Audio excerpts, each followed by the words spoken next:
예배에 나오신 여러분 모두를 환영합니다. 우리 좌우에 계신 분들에게 한번 이렇게 인사하시겠습니까? 오늘 하루 정말 수고하셨습니다. 이렇게 한번 인사하십시오.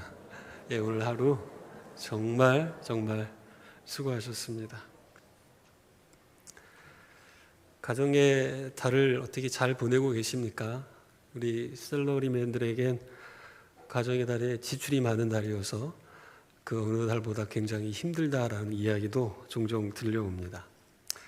저도 가정의 달을 맞이해서 저희 부모님을 잠깐 또 생각해 보았고, 또 어머니를 좀 잠깐 생각해 보았습니다. 저는 8남매 가운데 막내로 태어났습니다.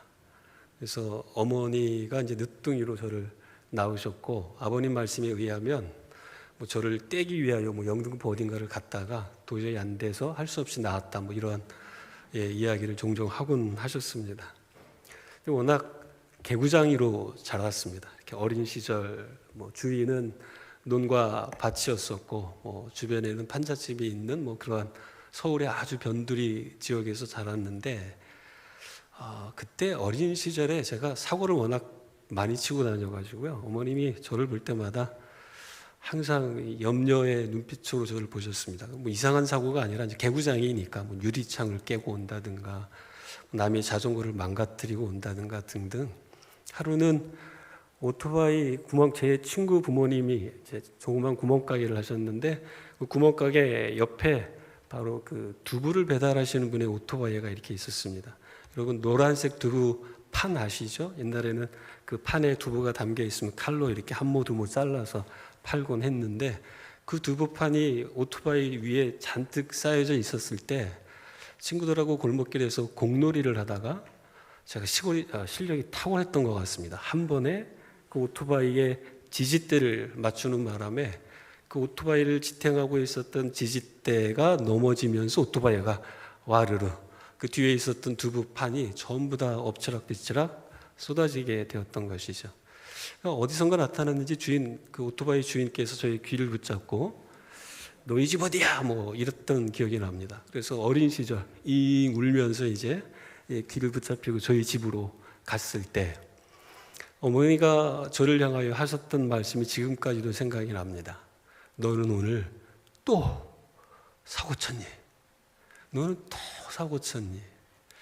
그때 당시는 야속하죠. 그런데 어머니의 그 말씀 속에 담긴 의미는, 내가 너에게 원했던 건 그게 아닌데 너는 왜 항상 내가 말하는 것과 반대로 행하고 있니? 아마 그런 의미가 담겨져 있었던 것이죠.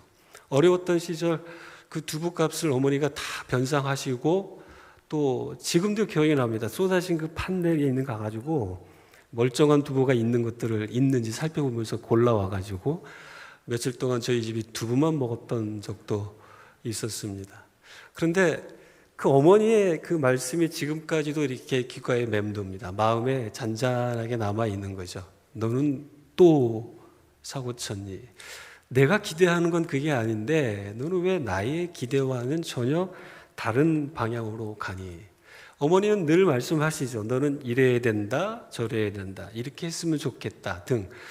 부모가 자녀를 향하여 어떠한 삶의 지침을 주거나 그 기대감을 나타낼 때는 항상 말씀을 통해서 하시죠. 지침을 말을 통하여 주셨던 겁니다.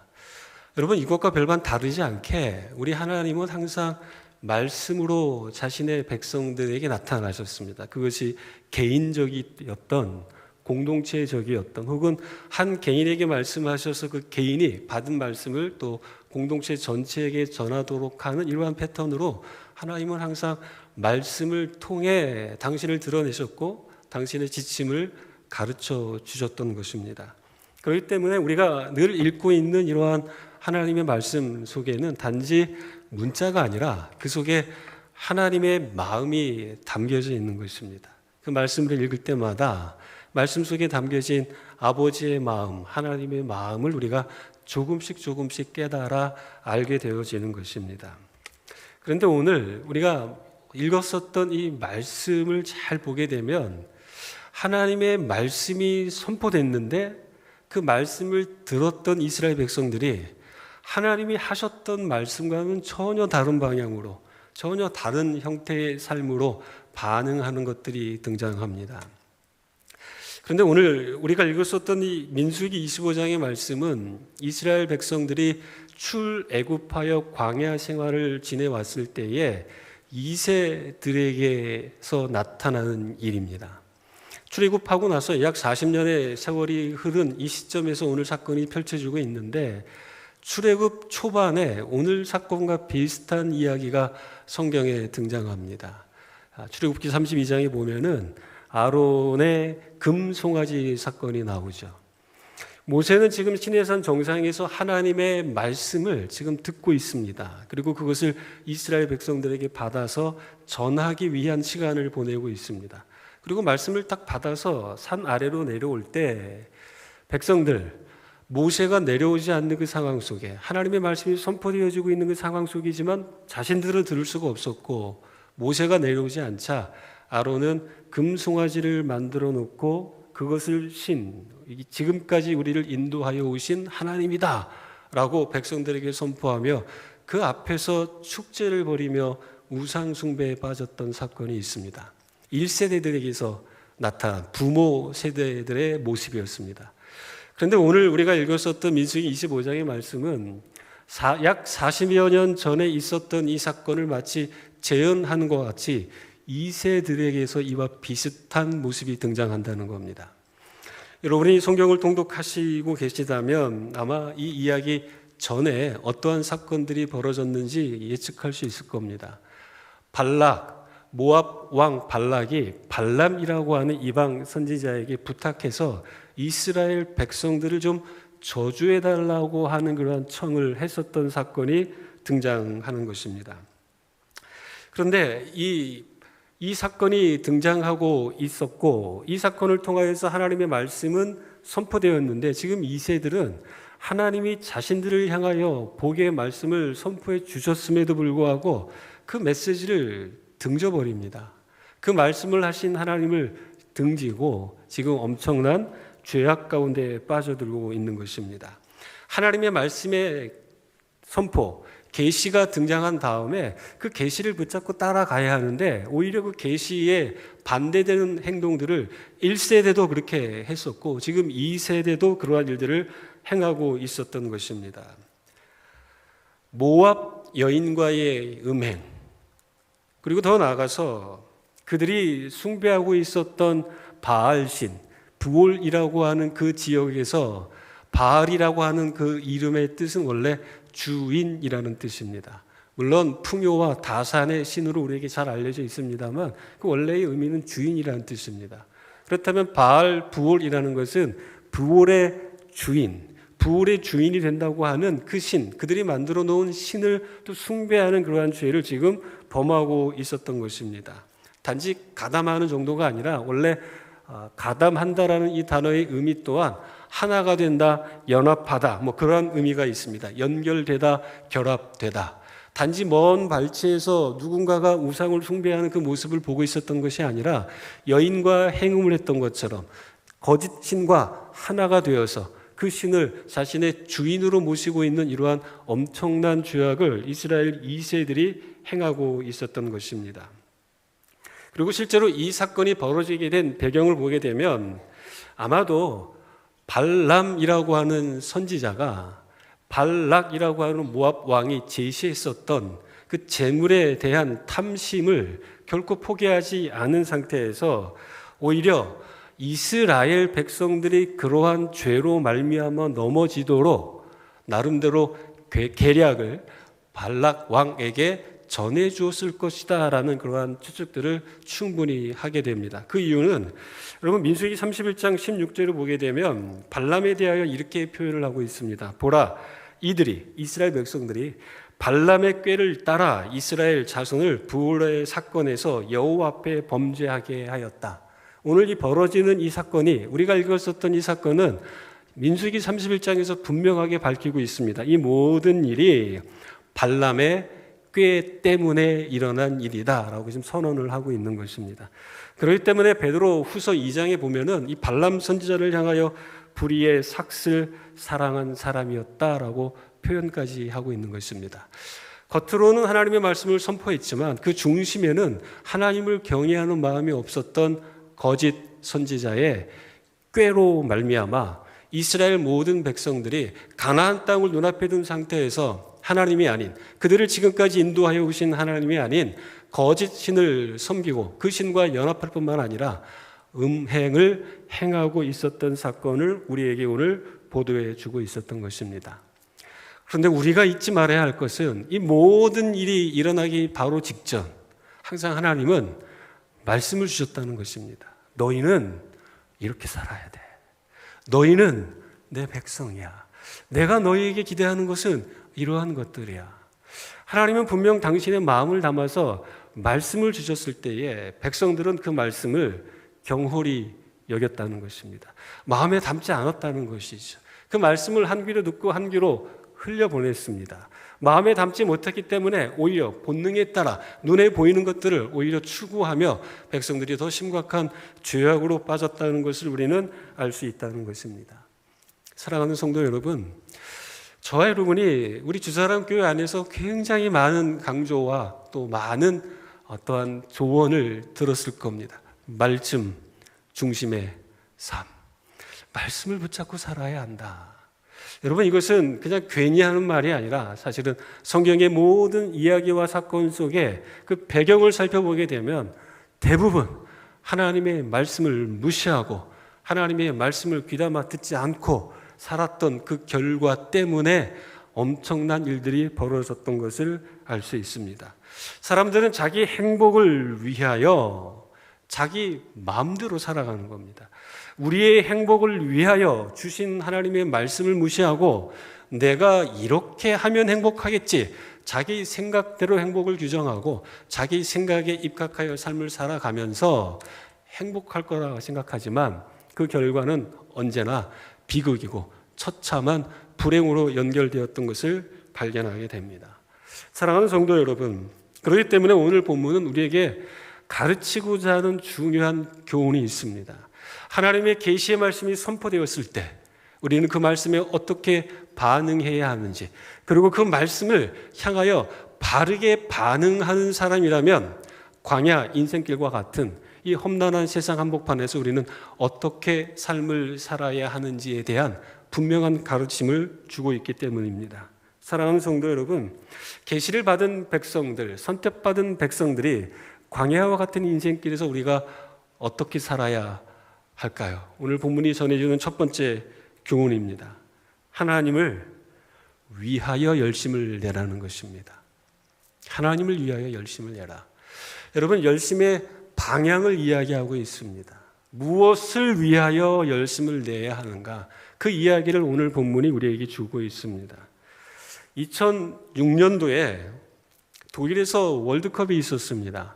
우리나라와 세네갈 이 국가대표 간의 경기가 있었을 때에 세네갈과 경기를 하고 있었던 우리나라 국가대표 선수 가운데 한 명이 패스할 길을 찾지 못한 채 자꾸 공을 우리나라 골대를 향하여서 역주행으로 몰다가 엄청난 비난을 받은 선수가 있었습니다.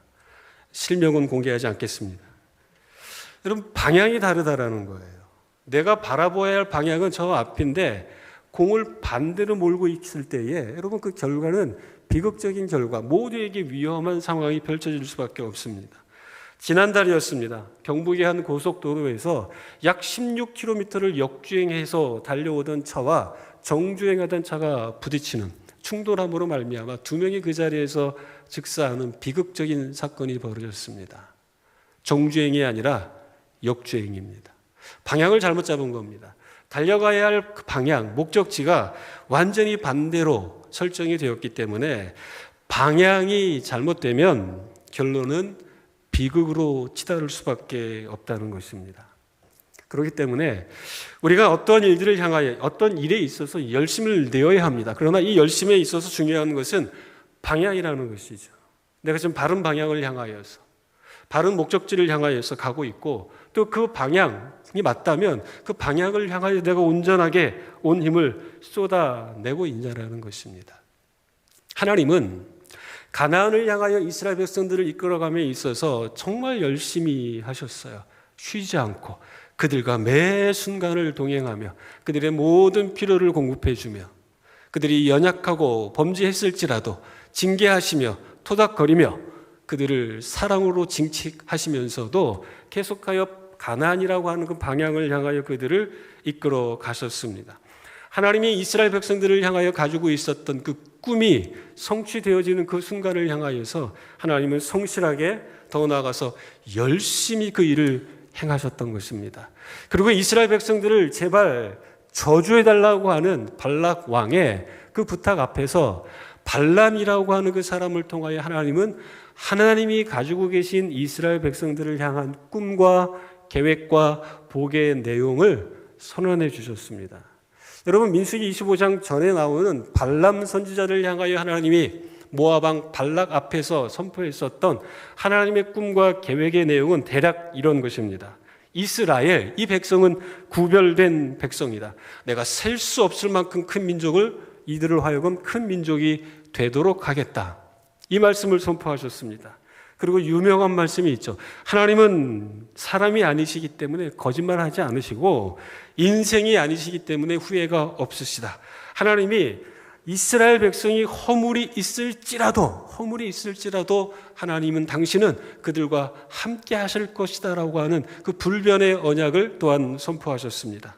그리고 더 나아가 이스라엘 백성의 장막이 아름다울 것이고 이스라엘 백성들은 흥왕할 것이며 이스라엘이 복의 근원이 될 것이다.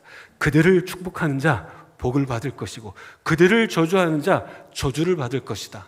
이러한 말씀을 발람을 통하여서 선포하시며 이스라엘 백성들을 향한 하나님의 꿈과 계획, 그들을 향한 축복의 내용을 선언하셨던 것입니다. 이러한 약속을 받았음에도 불구하고 이스라엘 백성들은 하나님이 당신들 자기들을 향하여 열심을 내고 있는 그 열심을 향하여 바르게 반응을 하지 않는 것입니다. 자신들을 향하여 열심을 내는 하나님께 자신들도 열심을 내어서 반응을 해야 되는데 이스라엘 백성들이 열심을 보였던 것은 하나님이 아니라 자기 욕망을 충족시키는 것이었습니다. 그들의 열심의 방향은 하나님이 아니라 자기였다는 것입니다. 여러분, 제가 교회 올 때 항상 유혹이 있습니다. 그게 저희 사단지에 보면 장이 서거든요. 제가 제 아내랑 걸어오면서 기름 냄새를 맡으면서 그 녹두전을 이렇게 지글지글 기름이 이렇게 막 이렇게 녹두전이 기름에 잠겨갖고 지글지글 그 끓어오르는 그 소리와 그 향, 여러분 배고픈 상태에서 그걸 이겨낼 사람이 어디 있겠습니까? 우리의 본능은 끌리게 되어 있습니다. 근데 아시는 것처럼 중요한 목적이 있잖아요. 제가 그거 먹고 만약에 있었으면 이 자리에 나타나지도 않았을 거고 하나님께 예배드림에 실패했을 거고. 성도 여러분, 저와 여러분은 하나님이 하나님의 형상을 따라 지은 하나님의 아름다운 피조물입니다. 그리고 우리 인간은 하나님이 우리를 지으셨을 때에 본능에 충실하도록 지은 자들이 아니라 하나님의 속성을 부여받은 우리는 본능을 통제하고 절제하며 하나님과의 인격적 관계를 누리도록 창조된 존재라는 것이죠. 우리가 무엇을 행할 때, 무엇을 향하여 열심을 낼 때 그 대상은 오직 하나님이어야 되는데 오늘 이스라엘 백성은 도리어 하나님을 향한 열심, 방향 설정이 하나님이 아니라 그 방향 설정, 열심의 방향이 자기를 향하고 있었던 것을 여기서 발견하게 된다는 것입니다. 모압 여인들이 초청하자 그 여인들에게로 초대에 응하여 나아갑니다. 음행을 저지르죠. 거기서 멈추지 않잖아요. 그들이 행하고 있었던 제사에 참여를 합니다. 단지 구경한 게 아니라 그들과 일체가 되어서 그들의 신과 하나가 되는 엄청난 죄악을 범하게 됩니다. 그런데 성도 여러분, 여기서 멈추지 않습니다. 자신들을 향하여 열심을 내었던 그 열심이 이제는 어떻게 흘러가냐면 원정을 가서 행음을 하고 원정, 음행을 저지르고 있었던 이 백성들이 조금씩 분위기가 바뀌며 여인들을 자기 진영으로 데리고 오는 일들까지 행하게 되는 것입니다. 우리가 방향을 잘못 설정하면 내가 나에게 주목하고 나를 위한 열심을 내면 내 인생이 더 잘 될 거라는 착각을 하게 될 가능성이 있습니다만, 처음부터 하나님의 말씀은 우리에게 그것을 가르치지 않습니다. 너희를 향한 열심이 아니라 나하고 보내자라는 것이죠. 나하고 함께 하자라는 것을 늘 하나님은 말씀하셨습니다. 여러분, 원정성 매매를 하던 이들이 이제는 그 여인들을 데려다가 자기 장막에서 음욕을 벌이는 이러한 일들, 자기 본성, 자기 욕구를 위해서라면 수단과 방법을 가리지 않습니다. 무엇이든지 할 수 있는 그러한 존재, 아니 이것보다도 더한 것을 하는 존재로 추락하고 있는 이스라엘 백성들의 이 모습 속에서 우리는 어쩌면 우리의 모습도 이 안에 있을 가능성이 있다는 것을 발견해야 하는 것입니다.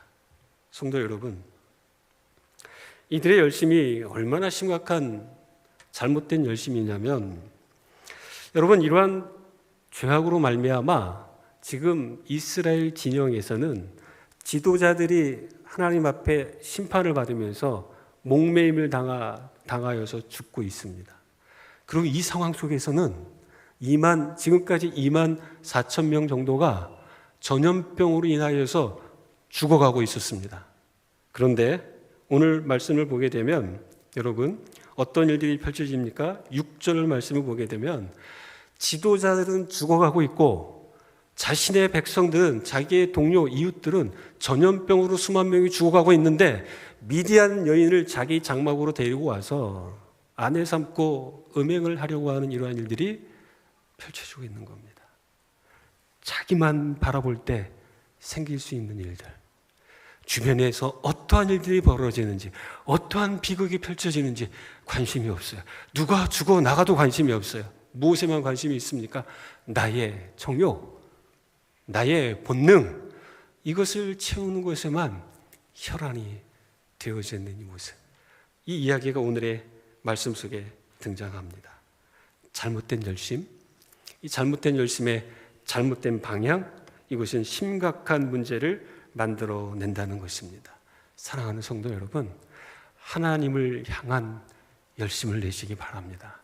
우리의 열정과 열심, 에너지를 발휘하는, 발산하는 그런 모든 것들의 궁극적인 목적지가 하나님이어야 하고, 하나님을 바라보며 하나님을 생각하며 우리는 열심을 내어야 한다는 사실을 오늘 말씀이 가르쳐주고 있습니다. 하나님을 향한 열심을 내는 우리 주사랑교회 성도 모든 분들 되시기를 주님의 이름으로 축복합니다.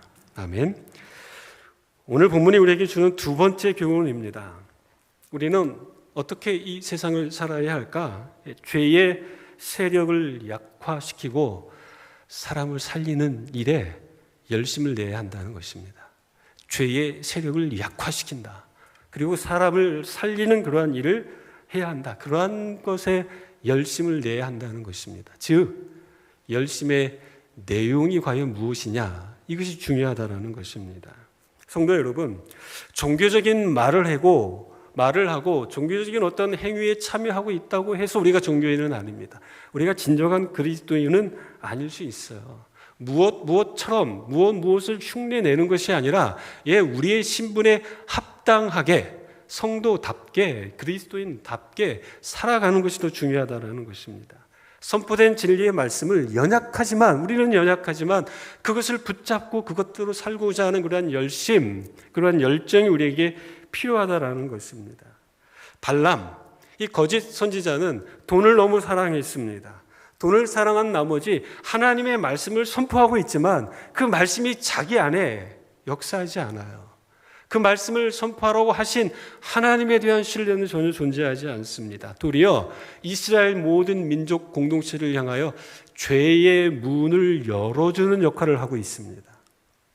한 사람이.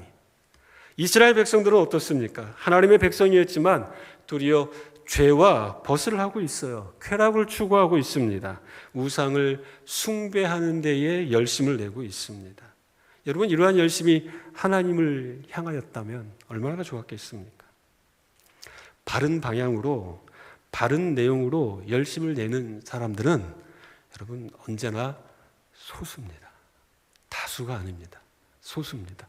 이 소수에 의해서 다수가 구원을 받을 수 있는 그 기회가 생기고, 이 소수의 역할을 통하여 하나님의 은혜가 그들에게 흘러가도록 항상 하나님은 역사하셨던 것들을 보게 됩니다. 다수 이스라엘 백성들은 죄에 참여하고 있습니다만, 소수 하나님의 사람 비느하스는 그들이 범하고 있는 죄악을 향하여서 브레이크를 밟도록 합니다. 그 죄가 멈춰지게 할 뿐만 아니라 그 죄로 인하여 죽음을 당하고 있었던 수만 명의 사람들, 이 죽어가는 사람들이 더 늘어가지 않도록, 죽어가는 사람들이 더 생기지 않도록 하기 위하여 기꺼이 자기 자신을 내어놓으며 범죄하고 있는 한 사람, 미디안 여인과 그 사람을 끌어내어 창으로 그를 죽이는 일을 하고 있었던 것입니다.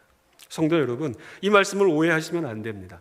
이때 당시는 여러분 재정일치 사회죠. 이스라엘 민족 공동체는 정치와 종교가 하나 된 사회였습니다. 그리고 말 그대로 유일신을 믿는, 하나님 한 분만을 믿는 종교 단일체 국가였습니다. 그러니까 이런 일들이 가능합니다. 그러나 더 이상 여러분 기독교 국가라는 것은 이 세상 어디에도 존재하지 않습니다. 모든 국민들이 전부 하나님을 믿는 그러한 시대가 더 이상 아니기 때문에, 만약에 죄악을 행하고 있었던 그 사람들을 향하여 비느하스처럼 창을 가지고 가서 그 사람들을 찌른다, 여러분 절대 이러한 일을 하시면 큰일 납니다. 그렇게 이 말씀이 우리에게 교훈을 하는 것은 아닙니다. 죄에 대한 그 죄의 세력이 확장되어져 가는 그 일들이 더 이상 진행되지 않을 수 있도록 어떠한 역할과 어떠한 기여를 해야 될 필요는 있음을 오늘 본문은 우리에게 가르쳐 줍니다. 여러분, 우리 11절 말씀을 한번 같이 읽어볼까요? 오늘 본문 말씀 11절 말씀을 함께 읽겠습니다. 시작.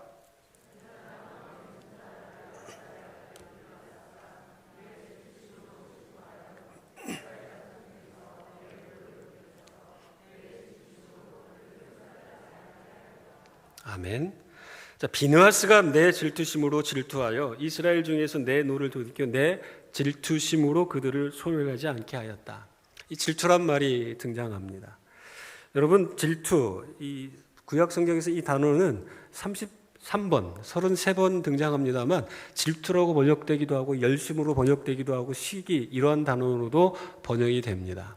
그래서 우리가 질투라고 하게 되면 일반적으로 내게 있는 것들을 누군가에게 빼앗길 때 나타나는 감정, 시기라는 것은 내게 없지만 그것을 내가 빼앗고자 할 때 나타나는 우리 내면의 좋지 못한 감정, 이렇게 구분을 하기도 합니다. 그러나 여기서 하나님이 가지고 계신, 하나님이 질투하신다는 것은 하나님이 인간을 창조하시고 하나님은 그들과 사랑의 관계를 원하시는 그 관계로 창조했습니다. 그래서 하나님은 사람을 사랑하시며 친밀한 관계를 원하시는데, 사람이 그것을 거부할 때 하나님의 마음속에 생겨지는 하나님의 마음의 그 상태를 표현하는 단어라고 보시면 됩니다. 하나님은 그들을 원하십니다. 하나님은 그들을 너무 사랑하십니다. 그런데 이들이 하나님을 등지고 딴 대상을 바라보고 있을 때 그 하나님의 마음의 상태를 표현할 때 나 여호와는 질투하는 하나님이다, 이렇게 표현을 하고 있었던 것이죠. 그렇다면 이 11절의 말씀은 이렇게 여러분이 이 의미를 이해하시면 좋을 것 같습니다. 비느하스가 내 열심을 내어 이스라엘 자손 중에서 내 노를 돌이켜서 내 질투심으로 그들을 소멸하지 않게 하였다. 이걸 더 간략하게 줄여본다면, 비느하스는 나와 같은 마음을 가지고 있었어. 비느하스의 마음은 곧 나와 동일해. 하나님과 같은 마음이었다라는 것을 이야기하고 있는 것입니다. 비느하스는 이스라엘 백성들을 구원하기 위하여 지금 열심을 내고 있는 것을 하나님이 인정해주고 있었다라는 것입니다. 사랑하는 성도 여러분, 오늘 열심히 살지 않으셨습니까? 바울이 말한 것처럼 무엇을 먹든지 입든지 마시든지 하나님의 영광을 위해서 했다면 우리의 열심은 정말로 의미 있는 열심입니다. 그리고 모든 것을 하나님의 영광을 위한 초점을 가지고 행했던 그 어떤 것이든 여러분 가치 없는 것은 하나도 없다는 것이죠. 그 열심은 정말로 가치 있고 하나님이 칭찬하실 만한 가치라는 것입니다. 그런데 이러한 열심으로 자신의 삶을 채워가는, 이러한 열심의 내용으로 자신의 삶을 살아가는 사람들이 생각보다 많지 않다는 것입니다. 사랑하는 성도 여러분, 저와 여러분이 그러한 사람들이 되기를 축복합니다. 저와 여러분이 이러한 열심을 사모하는 사람들이 되었으면 좋겠습니다. 소수이기 때문에 좌절할 수도 있습니다. 나 하나 잘한다고 뭐 세상이 바뀌겠나, 이러한 생각할 가능성도 있습니다. 그러나 그렇지 않습니다. 언제나 하나님이 함께 하시는 그 한 사람을 통하여 하나님은 일하셨기 때문에 하나님이 사용하시고자 하는 그 한 사람이 내가 되었으면 좋겠다, 그 마음을 가지고 하나님을 향한 열심, 그리고 하나님이 가장 기뻐하시는 죄의 세력을 약화시키고 더 나아가서 한 사람을 구원하고자 하는 그러한 열심으로 우리의 내면을 채운다면, 여러분, 우리가 내는 그 열심은 어떠한 것도 의미 없는 것이 아니라 하나님 앞에 칭찬받을 만한 열심이라는 것입니다. 그러한 열심을 내시기를 주의 이름으로 축복합니다. 한 가지 말씀을 드리며 마무리하고자 합니다. 사랑하는 한 집사님 가정이 있습니다. 오래전부터 교제하고 오래전부터 같이 종종 만나 또 기도 제목들을 나누고 있었던 분이기도 합니다. 그런데 이분이 참 어려움을 많이 겪으셨어요. 그 어려운 여정 속에서 삶의 그 고난들을 잘 이겨나가며 열심히 일을 하고, 그리고 또 열심히 일을 했기 때문에 사업도 다시 성공하고 적지 않은 돈도 모았습니다. 그리고 그 집사님의, 남자 집사님의 마음속에는 이제 열심히 노력도 했고 열심히 살았고 또 하나님이 많은 은혜를 주셨으니까 하나님이 내게 주신 이 분복을 이제 내 사랑하는 아내, 그동안 정말 고생 많이 했었던 내 사랑하는 아내와 함께 누려야 되겠다, 이런 생각을 하고 있었을 때 이제 40 후반이 되었던 그의 아내는 희귀종 암에 걸렸습니다. 그리고 2달 전에 세상을 떠났습니다. 이 남자 집사님하고 통화할 때 그 집사님이 저한테 이런 말씀을 하셨습니다. 목사님, 열심히 살았습니다.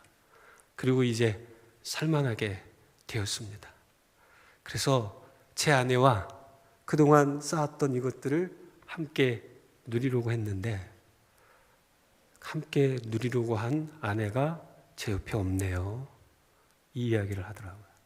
정말 성실하게 사셨습니다. 믿음도 하나님 앞에 잘 간직하며 열정적인 믿음의 수유자이기도 했습니다. 그 집사님의 말씀이 계속 마음에 남습니다. 열심히 살았는데 이 열심히 살아서 생긴 이 결과물을 가지고 내 아내와 남은 인생을 좀 잘 누리려고 했는데 제 아내가 제 곁에 없습니다. 여러분, 이분의 인생이 의미 없다라고 말씀드리는 거 아닙니다. 그렇게 오해하지 마십시오. 그분이 그런 생각을 하는 겁니다. 내가 열심을 냈는데 아내를 위해서, 물론 하나님을 위해서 열심히 산 겁니다. 아내를 위해서, 고생시킨 아내를 위해서 뭔가 열심을 했는데 이제 그 아내가 없어요. 사랑하는 성도 여러분, 우리가 하나님이 보실 때 이 집사님이 아내분을 향하여서 고백했던 것처럼 하나님이 만약에 그러한 관점으로 우리를 생각하신다면 어떨까요? 우리는 열심을 내어서 뭔가 열심을 내어서 성실히 살았다고 생각하지만 하나님이 보실 때는 뭐 했지? 너 뭐 했니? 나는 이것이 하나님의 영광, 하나님의 일이라고 생각했지만 어쩌면 방향이 잘못됐거나 내용이 잘못됐다면, 그 결과 아무것도 남는 게 없다면 여러분, 그것이 얼마나 슬프겠습니까? 사랑하는 성도 여러분, 여러분의 열심의 방향은 어디로 설정이 되어져 있습니까? 하나님이십니까? 나입니까? 여러분의 열심의 내용은 내가 좀 더 넉넉하게 살고 지금 조금 부족한 이 부분을 좀 더 넉넉하게 만들기 위한 열심으로 치닫고 있습니까? 아니면 죄의 세력을 더 약화시키며 한 영혼 한 영혼을 구원하고자 하는 그러한 열심의 내용으로 여러분의 열심이 채워지고 있습니까? 바른 방향과 바른 내용의 열심으로 무장하는, 또 열심을 내는 저와 여러분 되시기를 주의 이름으로 축복합니다. 아멘. 기도하시겠습니다. 하나님 아버지,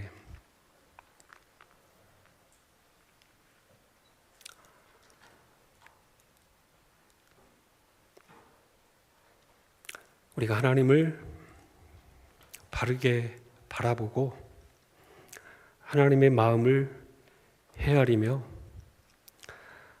하나님의 자녀로 이 땅을 잘 살아내도록 은혜를 베풀어 주옵소서. 열심히 살고 또 열심히 노력하지만 하나님, 이것이 아무 의미 없는 열심이 되지 않도록 우리의 열심의 방향과 우리의 열심의 내용을 점검하여 주시고 바르게 인도하여 주옵소서.